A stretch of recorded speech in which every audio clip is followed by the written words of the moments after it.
सभी को नमः संस्कृताय। आप सभी का स्वागत है इस अतिरिक्त कक्षा में।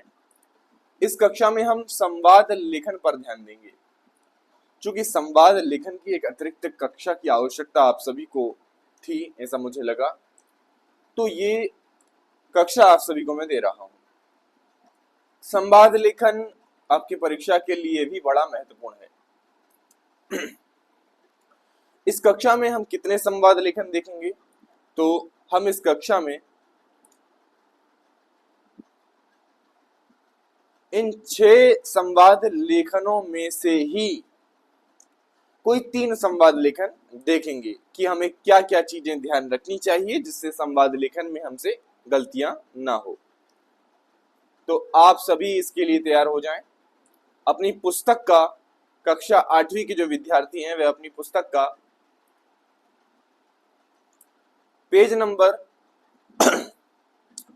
अपनी पुस्तक का पेज नंबर 135 135 निकाल लें और इसे सोल्व करें मेरे साथ साथ। और कक्षा 7वीं के जो विद्यार्थी हैं वह इस संवाद लेखन को देखें। कुछ इसी ही प्रकार के संवाद लेखन आपकी जो पुस्तक है उसमें भी हैं। और बाकी चर्चा यदि आपको कोई समस्या इसमें होती है तो हम क्लास के अंदर इसको और अच्छे से समझ लेंगे। यह कक्षा आप सभी के अभ्यास के लिए है। अब देखिए, संवाद लेखन में हमें क्या रहता है, संवाद लिखे हुए होते हैं लेकिन उनमें कुछ विशेष शब्दों को जिनसे संवाद पूरा होगा का प्रयोग करना होता है। अब यहां आप सभी ने लट्लकार पढ़ा है। अगर आप सभी ने लट्लकार नहीं पढ़ा है तो कृपया उसे पढ़ें, उसे याद करें। मेरे द्वारा पढ़ाया गया है कक्षा 7वीं में भी और 8वीं में भी। लट्लकार में हम देखते हैं कि भाई प्रथम पुरुष, मध्यम पुरुष और उत्तम पुरुष,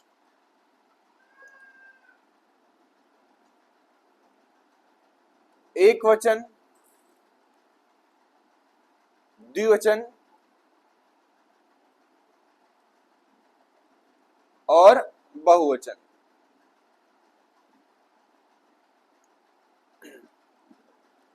इसमें हमें कुछ प्रत्यय लगाने होते हैं जो कि संस्कृत व्याकरण में तिप तस झी में पोस्मस इस प्रकार से हैं, लेकिन हम सुगमता से याद कर पाए उसके लिए मैंने आपको कक्षा में बताया था ती तह अंति। आप सभी को याद आ गया होगा कि मैं किसकी बात कर रहा हूं। सी, थह, थ और आमी, आवह और आमा। आप सभी को ये सब याद होगा, ऐसी मेरी आशा है। इन सब का प्रयोग हमें संस्कृत वाक्यों के निर्माण में होता है जो कि प्रेजेंट टेंस यानी वर्तमान काल के हो या प्रेजेंट कंटिन्यूअस टेंस के हो। ठीक है, अब यहां पर मैं बात करूंगा कि देखिए 1 2 3 1 2 3 4 5 ये 5 शब्द हमें मंजूषा में दिए हुए हैं। उसमें 2 व्यक्तियों का संवाद पूरा करना है। अब पितामह क्या कह रहे हैं, देखिए अर्णव, ये संबोधन का निशान है। अर्णव, हे अर्णव, तुम कदापि जलम ना। अब क्या आएगा, तुम यानी कि तुम कदापि कभी भी, कदा यानी कभी और अपि यानी भी, तो कभी भी तुम कदापि जलम ना पिबसी। क्या आएगा यहां पर, तुम कभी भी जलम नहीं, जल जो है वो नहीं पीते हो, पानी नहीं पीते हो। ऐसा कौन कह रहे हैं, अर्णव के दादाजी यानी पितामह। पितामह मतलब दादाजी। अर्णव के पिताजी कह रहे हैं कि हे अर्णव, तुम कभी भी जल नहीं पीते हो। इस पंक्ति का ये अर्थ हुआ। आप सभी इनकी हिंदी शब्दार्थ भी लिखते चलें। अर्णव, अर्णव, त्वम यानी तुम, कदापि यानी कभी भी, जलम यानी पानी को, ना पिबसी, भाई यही आएगा ना कि जलम जलम भर दूं, यहां पर नहीं शरीराय भर दूं, नहीं, जलम का मतलब है जल को, शरीराय मतलब शरीर के लिए, पिबसी मतलब पीते हो। ये मध्यम पुरुष एक वचन की क्रिया लगी हुई है यहाँ, एक वचन का प्रत्यय लगा हुआ है लट लकार का, तीतांती सी था, तो सी जो लगा हुआ है वो वही है। रोगा मतलब बहुत सारे रोग, बहुवचन में लिखा हुआ है राम की तरह। और जानामी मतलब क्या, जानामी मतलब क्या है ये, तीता अंति सीता था, आमी आवह आमा, तो आमी में ये जो प्रथम पुरुष है और उत्तम पुरुष का आमी लगा हुआ है इसमें, इसलिए ये जानामी है। इसका मतलब प्रथम उत्तम पुरुष एक वचन की ये क्रिया हो गई। अब देखिए, अर्णव तुम कदापि जलम ना पिबसी, तो यहां हम भरेंगे पिबसी। इसका मतलब क्या हुआ, अर्णव तुम कभी भी जल नहीं पीते हो। अब देखिए, दादाजी अर्णव से बात कर रहे हैं, अर्णव से संवाद कर रहे हैं। अब दादाजी जब अर्णव से संवाद कर रहे हैं तो अर्णव जो है वह मध्यम पुरुष होगा और दादाजी जो है वह उत्तम पुरुष होंगे। अब यहां पर अर्णव को संबोधित किया जा रहा है कि तुम कदापि जलम न पिबसी, कभी भी तुम जल नहीं पीते हो, तो यहां पर मध्यम पुरुष एक वचन की क्रिया आएगी। मध्यम पुरुष एक वचन का प्रत्यय में लगाना पड़ेगा लट लकार का, यानी कि आप देख पा रहे होंगे कि सी यहां पर लगा हुआ है और मध्यम पुरुष एक वचन में सी ही होता है, द्विवचन में सी थह होता है और फिर क्या होता है था। ये प्रत्यय होते हैं, हमें ये लगाना है क्योंकि अर्णव एक है। क्या दादाजी दो लोगों से बात कर रहे हैं? नहीं, अगर दो लोगों से बात कर रहे होते तो यहाँ पर पिबसी की जगह पिब थह आता, और यदि अनेक लोगों को अगर दादाजी संबोधित कर रहे होते, पितामह संबोधित कर रहे होते, तो क्या आता, पिबत, क्या आता, पिबत, ये था लग जाता। अब यानी कि हमें ये देखना है यहाँ पर कि हमने पिबसी इसमें लगा दिया, सिंपल सी बात है। आप अर्णव तुम कदापि जलम ना पिबसी, यानी अर्णव तुम कभी भी जल नहीं पीते हो, ये आप इसमें भर दोगे।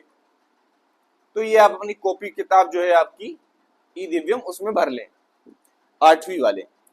तो अर्णव कहता है आम, हाँ, कि मैं नहीं पीता। वो उसको मतलब जो है सहमत होता है उस बात से दादाजी की कि अर्णव तुम कदापि जलम नहीं ना पिबसी, तुम कभी भी जल नहीं पीते। तो अर्णव कहता है हाँ। पितामह कहते जलम तू अति अनिवार्यम, जलम तू अति अनिवार्यम। अब आप देखिए क्या, देखो पिबसी तो हम लिख चुके हैं, पिबसी तो हम लिख चुके हैं। अब यहां पर आप ये सोचिए कि जलम तू अति अनिवार्यम, इसमें क्या आएगा? क्या जलम तू रोगा अति अनिवार्यम? क्या लग रहा है थोड़ा सही मत? जलम तू जानामि अति अनिवार्यम नहीं हो सकता। जलम तू शरीराय अति अनिवार्यम, बिल्कुल। जैसे हम बनाते हैं रामः रामम रामेण रामाय, रामाय मतलब राम के लिए, उसी प्रकार शरीराय मतलब शरीर के लिए। तो पितामह कह रहे हैं अर्णव से कि जलम तू, जल तो, क्या जलम तू, जल तो, जलम मतलब जल और तू मतलब तो, जलम तू शरीराय, क्या आएगा, शरीराय मतलब शरीर के लिए, शरीराय अति अनिवार्य, जल तो शरीर के लिए अति अनिवार्य है। तो भाई यदि हम थोड़ा दिमाग भी लगाएं, थोड़ा सोचें विचारें और फिर करें तो भी हम कर सकते हैं। सिंपल सी बातें हैं, जल तो शरीर के लिए बहुत अनिवार्य है। अब अर्णव कहता है, अर्णव क्या कहता है, क्या कहता है अर्णव, जानामि अहम। अर्णव क्या है, अब वो अर्णव बोल रहा है तो उत्तम पुरुष होगा, वह क्या कह रहा है, क्या जलम अहम कहेगा? वो नहीं कहेगा ना। ये तो हमने कर दिया। अब हमारे पास 3 बचे हैं, जलम अहम तो कहेगा नहीं, रोगा अहम, क्या मैं बहुत सारा रोग हूं, ऐसा भी नहीं कहेगा। वह कहेगा जानामि अहम, मतलब मैं जानता हूं, मतलब मैं जानता हूं। उत्तम पुरुष एक वचन का आमी लगा हुआ है, तो जानामि अहम, तो ये भी आप कर लीजिए। अब बचिए 2 चीजें। पितामह कहता है, पितामह क्या कह रहे हैं यहाँ पर, ततः किमर्थम, ततः किमर्थम न पिबसी। अब यहां पर क्या आएगा, ततः यानी कि तो, तब, तथा मतलब तब, किमर्थम मतलब किस लिए, ना पिबसी नहीं पीते हो, तो क्या पीता है वो? जल। तो यहाँ क्या आ जाएगा? जल। तो ततः किमर्थम जलम न पिबसि, ऐसा वाक्य बनेगा। तो फिर तुम जल क्यों नहीं पीते हो? तो किस लिए फिर तुम पानी नहीं पीते हो भैया? पानी पिया करो, ऐसा कौन कह रहा है? पितामह। किसको? अर्णव को। ततः किमर्थम जलम न पिबसि, तो तुम जल क्यों नहीं पीते हो? अब एतत् तु सत्यम, यह तो सही है, ऐसा अर्णव कह रहा है। अब अर्णव क्या कह रहा है? एतत् तु सत्यम, ये तो सत्य बात है कि मैं जल नहीं पीता। अब आगे देखते हैं क्या लिखा है। अब आगे लिखा है, आखिरी बचा हुआ है। अब आखिरी बचा होगा तो ये निश्चित ही पांचवा होगा। जलम बिना तु अब पितामह क्या कह रहे हैं? पितामह कह रहे हैं जलम बिना तु अनेके रोगा भवन्ति, जल के बिना तो बहुत सारे रोग हो जाएंगे तुम्हें अर्णव, पानी पिया करो। अब अर्णव कहता है तुष्णीम भूत्वा अकर्णयति, तो वह पर पानी पी लेता है। अब देखिए यहाँ ये कितना आसान था।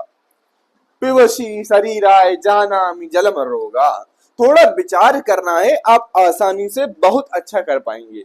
अब हम दूसरे वाले पर चलते हैं। अब हम दूसरे वाले पर चलते हैं और देखते हैं कि ये क्या है। अब देखिए ये भी उसी प्रकार से करना है हमें। एक पुरुष है, वो दूसरे पुरुष से बात कर रहा है, संवाद है ये, और संवाद ही हम पढ़ रहे हैं। थोड़ा समय दीजिएगा। एक पुरुष दूसरे पुरुष से बात कर रहा है, कहता है कि कीदृशी स्थिति जाता। क्या कहता है? कीदृशी स्थिति जाता, किस प्रकार की स्थिति है वर्तमान में। कीदृशी स्थिति जाता, कैसी हालत है आपकी, ऐसा वो कह रहा है। क्या कह रहा है? हाँ, सर्वत्र वातावरणम जातम। अब यहां पर हमें ये देखना है, संस्कृत में भाव देखे जाते हैं, वाक्यों के भाव, किस प्रकार की स्थितियां बन रही हैं। कौन कह रहा है ये? एक पुरुष कह रहा है किस प्रकार की स्थितियां हैं। जाता मतलब बहुवचन है, बहुत सारी स्थितियों की बात हो रही है यहाँ पर। अन्य पुरुष कह रहा है हाँ। आम का मतलब क्या है? आम का मतलब है हाँ। अब देखिए एक पुरुष, सर्वत्र वातावरणम जातम, सर्वत्र वातावरणम जातम। अब जातम मतलब हो रहा है, हो चुका है। अब क्या आएगा? अब देखिए मंजूषा में देखिए कितने क्या शब्द हैं।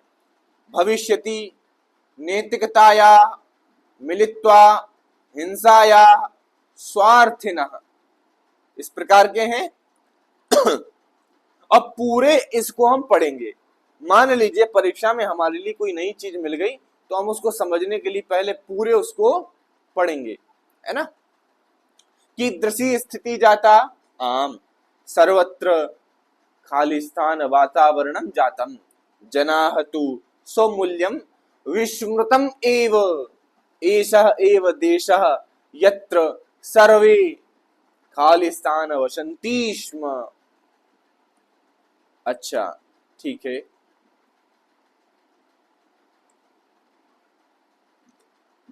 परम अधुना तु सर्वे जना स्वार्थिना जाता, ये आएगा इसमें। अब अधुना, अधुना नैतिकताया तु हासः भवति आम, ये भी हो जाएगा, ठीक है। किम मिलित्वा अस्य देशस्य, नहीं आ सकता। एषः एव देशः यत्र सर्वे मिलित्वा वसन्ति स्म। हाँ, अब कुछ वाक्य में समझ गया। इस संवाद को मैं भी पहली बार पढ़ रहा हूं, लेकिन संवाद को पढ़ने के बाद कुछ शब्दों को मैं कर पाया। इसी प्रकार आपको भी करना है। अब केवल आपको हिंदी समझ आनी चाहिए, इस संस्कृत का हिंदी रूपांतरण आपको आना चाहिए। मुझे पता है कि ये आप अधिकतर विद्यार्थियों में से आप लोगों को यह नहीं आता, लेकिन आप चिंता ना करें, हम इस विषय में अच्छा पढ़ भी रहे हैं और अच्छा पढ़ेंगे भी और अच्छा करेंगे भी, आप निश्चिंत रहें। सबसे पहले हम एक वाक्य को देखें, यहां पर एक पुरुष कह रहा है, एषा एव देशः यत्र सर्वे मिलित्वा वसन्ति स्म। आपने एक नियम पढ़ा है आपकी एक्सरसाइज में कि स्म जब लग जाता है तो इसका मतलब है कि वह वाक्य भूतकाल में हो गया। वसंती का मतलब है रहते हैं, और अगर स्म उसमें लगा दे, वसंती स्म, ये देखिए वसंती स्म हमने उसमें लगा दिया तो इसका मतलब हो गया रहते थे। अब इस पूरे वाक्य का मतलब क्या होगा, एसह एव, इसी देश, इसी ही देश, देश, यत्र सर्वे, ये वही देश है, यह ही देश है, यत्र जहां, यत्र मतलब जहां, तत्र मतलब वहां, आपने पढ़ा होगा 6th में।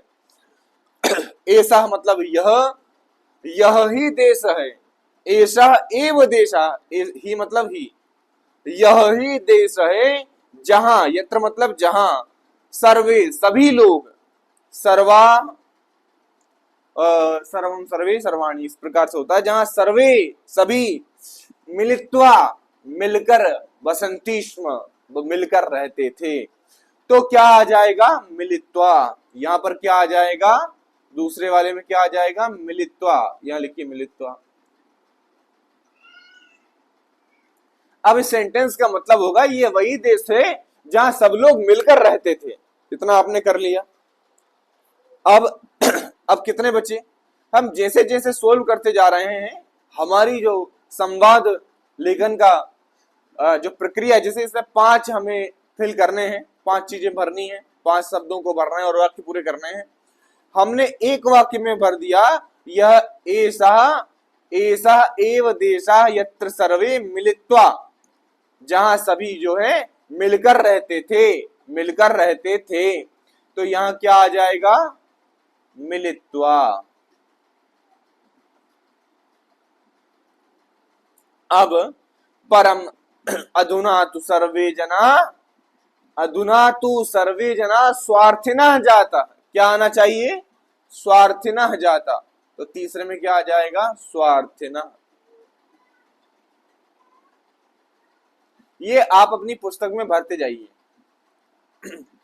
परम अधुना तु सर्वे जना स्वार्थिना जाता, परम यानी लेकिन, ऐसा आप इसका अर्थ समझिए। लेकिन दूसरी तरफ अधुना यानी अब, तू मतलब तो, अब तो सर्वे जना सभी लोग स्वार्थी हो चुके हैं, स्वार्थी हो चुके हैं, ऐसा इसका अर्थ हो जाएगा। परंतु अधुना तो सर्वे जना स्वार्थिना जाता, लेकिन अभी वर्तमान में तो सभी लोग स्वार्थी हो चुके हैं। अब भाई तीसरी पंक्ति में क्या आएगा, जो चौथा वाला जो है, अधुना अधुना तू हासः भवति, किसका हास हुआ, भविष्यति का हास हुआ, ये तो क्रिया है। अब हमें क्या चाहिए, नैतिकतया, नैतिकताया, इसमें किसका हास हुआ है, नैतिकताया। तो यहां हम क्या भरेंगे, नैतिकताया। इसका मतलब क्या हुआ, इसका मतलब हुआ अब तो नैतिकता का हास हो चुका है, नैतिकता खत्म होती जा रही है, नैतिकता खत्म होती जा रही है, ऐसा इसका अर्थ हुआ। अब तो नैतिकता खत्म होती जा रही है। अब तीसरा क्या है, अब देखिए यहां पर आप देखेंगे, अब तो नैतिकता खत्म होती जा रही है, और किम, अब क्या है, हमने कितने कर लिए, 3 कर लिए। किम भविष्यति अस्य देशस्य, क्या होगा इस देश का। अब भविष्यति में इष्यति लगा हुआ है, भव धातु है, भवधन इष्यति, और आप सभी को पता है कि लिट लकार में इष्यति लगता है। तो यहां क्या हो जाएगा, भविष्यति, यहां क्या हो जाएगा, भविष्यति। भविष्यति मतलब होगा, किम भविष्यति मतलब क्या होगा, अश्य मतलब इस, देशस्य मतलब देश का, इस देश का क्या होगा। अब जो बचा, अब जो बचा, ये 5वां हो गया, वो क्या है, वो पहला है, यानी सर्वत्र हिंसाया वातावरण जातम, सब जगह हिंसा का वातावरण हो रहा है, हो चुका है। देखिए बेटा, अब यहां पर आप ये सोचिए कि हम यदि थोड़ा दिमाग लगाएं तो इसको बहुत आसानी से सही कर सकते हैं। अब इस सब को आप अपनी पुस्तक में कर लीजिए और इन्हें याद कर लीजिए। याद कर लीजिए मतलब इनको समझ लीजिए, है ना, क्योंकि इसी प्रकार से आपको परीक्षा में मिल सकता है। अब तीसरा और कर लें, फिर 3 आपके लिए होमवर्क होंगे जो आप कक्षा में चेक कराएंगे। यह मुझे आप चेक कराएंगे कक्षा में कल। तो अमित, सुमित और अमित का ये संवाद है, सुमित को वो संबोधित कर रहा है। सबसे पहले आप देख लो कि सुविधा भवान भवती, परिवर्तितः प्रसन्न, ये क्या है? ये 5 शब्द हैं। इसमें कुछ क्रिया है, कुछ संज्ञा है, इस प्रकार के शब्द आपको देखने को मिलेंगे। तो अब आपको क्या करना है, इसको एक बार पढ़ना है। आप इसको पढ़ेंगे, आसानी से आप देख पाएंगे कि बहुत अच्छे से आप इसको कर सकते हैं। कि अब देखिए क्या है, अमित किमर्थम आश्चर्यचकितः अस्ति, किस लिए आश्चर्यचकित थे? अस्ति मतलब है, सॉरी, किस लिए आश्चर्यचकित हो? अब अमित यहां पर क्या आएगा? भवान का मतलब होता है आप। अमित भवान किमर्थम आश्चर्यचकितः अस्ति, क्या ये आ सकता है इसमें? एक बार इसको थोड़ा छोड़ते हैं।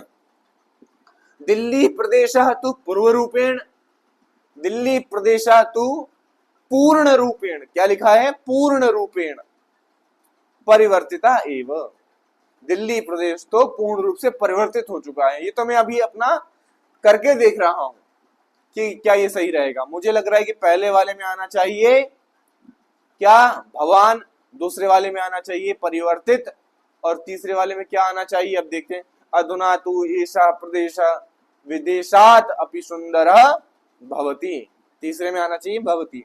अहम तु दिल्ली नगरम दृष्ट्वा अति प्रसन्ना अस्मि, ये आना चाहिए।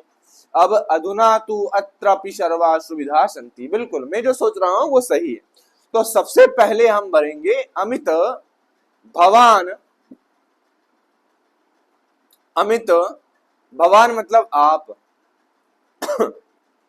अमित भवान किमर्थम आश्चर्यचकितः अस्ति, अमित आप किस लिए आश्चर्यचकित हो? तो अमित कहता है कि दिल्ली प्रदेश तो पूर्ण रूपेण परिवर्तितः एव, दिल्ली प्रदेश तो पूरे तरीके से हर प्रकार से बदल चुका है। क्या बदल चुका है? दिल्ली प्रदेश। तो पहले का हो जाएगा ये और दूसरे का क्या हो जाएगा? परिवर्तितः।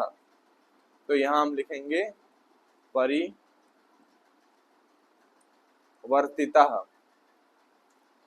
परिवर्तितः एव। अब तीसरे में क्या आएगा? अधुना तु एषा प्रदेशा विशेष विदेशात अपि सुंदरः, अब ये जो प्रदेश है ना, आज, अधुना मतलब अब तो ऐसा यह प्रदेश, प्रदेश विदेशात विदेशों से, विदेशात विदेश से, अपि मतलब भी, सुंदर सुंदर, भवती हो चुका है या फिर हो रहा है, इस प्रकार से। अब तो यह देश विदेशियों से भी सुंदर हो रहा है। तो तीसरा ये हो जाएगा, हो चुका है या हो रहा है, इस प्रकार से। अब अहम तो दिल्ली नगर दृष्टवा, मैं तो दिल्ली नगर देखकर, दृष्टवा में त्वा प्रत्यय आप सभी पढ़ चुके हैं 8वीं कक्षा वाले और शायद 7वीं भी। अहम तो दिल्ली नगरम दृष्टवा, मैं तो दिल्ली नगर देखकर अति प्रसन्न, क्या आ जाएगा? अति प्रसन्न, बहुत प्रसन्न हूं, अति प्रसन्न, बहुत प्रसन्न हूं। अधुना तु अत्रपि सर्वाः सुविधा, अधुना तु अत्रपि सर्वाः सुविधा संति, अब तो इस प्रदेश में, यहाँ, अत्र मतलब यहाँ, यहाँ भी, अपि मतलब भी, सर्वा यानी सभी, सुविधा यानी कि सुविधाएं, संति मतलब है। तो ये हुआ तीसरा। अब बचे हुए जो 3 हैं वह आप 8वीं कक्षा वालों के लिए होमवर्क है। आप अभी इनको सोल्व करें और कल चेक कराना। और कल की कक्षा, अब 7वीं वाले क्या करेंगे? 7वीं वाले क्या करेंगे? 7वीं वाले कल की कक्षा का इंतजार करेंगे और आज जो आप सीखे हैं उसके आधार पर आप संवाद लेखन जो आपकी पुस्तक में दिए हुए हैं उनको करने का प्रयास करिएगा। आप सभी के लिए आज की ये कक्षा मात्र इतनी ही होगी, 25 मिनट के आसपास की। और आप सभी आने वाली कक्षा के लिए सजग रहिएगा। कम से कम 5 से 6 कक्षाएं आप सभी को मैं ये अतिरिक्त कक्षाओं के रूप में दूंगा। कृपया उन्हें जरूर देखिएगा, पढ़िएगा। यदि समझ ना आए तो आप मुझसे विद्यालय में पूछ सकते हैं। आप सभी के लिए पुनः धन्यवाद जो आप इस कक्षा में जुड़े। नमो नमः, नमः संस्कृताय, जय हिंद, वंदे मातरम, भारत माता की जय। तो बहुत बढ़िया, आप सभी ने देख लिया होगा, समझ लिया होगा। विदा लेता हूं आप सबसे, मिलते हैं कल विद्यालय में।